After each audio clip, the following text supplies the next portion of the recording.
Rodger, you have very helpfully linked the notion of resilience and joy and core purpose, a proposition that every adolescent has some role, purpose, mission for which they were created, and that their natural search for that, when they are successful, will identify the core purpose that anchors their lives over against adversity, gives them resilience.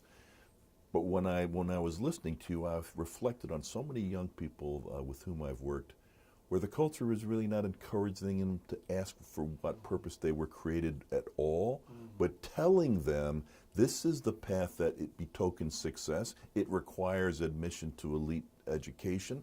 That requires the accumulation of a certain resume. Get to work on building the resume to get into the college, to get the job, never pausing to even ask. So what do we have to change to create space for young people to ask the question you think is key? Oh gosh, yes. So your question is profound for me because it speaks to me of a conversation I had a number of years ago with a young adult who had been in my youth group when I was a pastor in a church in Seattle. Her name is Susie, and she's brilliant and wonderful, and she got an undergraduate degree at University of Washington in engineering.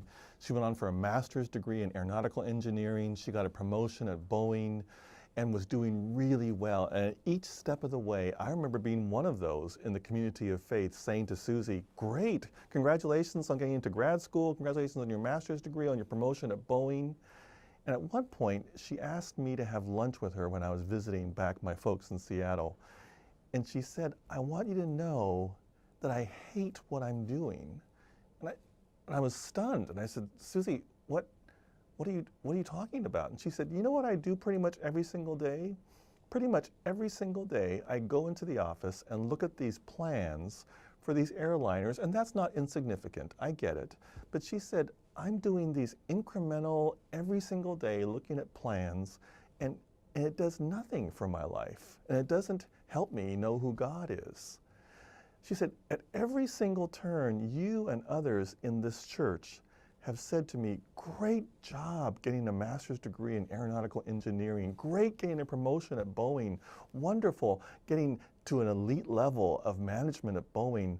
Nobody ever asked me, Susie, were you created for this? Do you think that the God of the universe made you in God's own image and redeemed you through God's only Son and sustains you by the Holy Spirit for this? And I was stunned. And I said, Susie, you're right. I'm so sorry. I think what we have to change, the question that you've asked is profound. We have got to help our young adults, our young people and young adults, ask the question, were you created for this? And not to say that some persons will say, no, I was created to look at plans every single day for an airliner at Boeing. That's wonderful. But I ended up having a conversation with Susie over lunch and saying, so when did you find this great word, joy, most? And she said, you know what I found most joyful? When I felt closest to God, which is her definition of joy, was when we were on those mission trips in Central Washington, working with those migrant kids, doing vacation Bible school. That's when I felt closest to God. That's when I felt the most joyful in my life. That kind of question we missed. Well-meaning church people, I missed as her pastor. We have got to ask that question.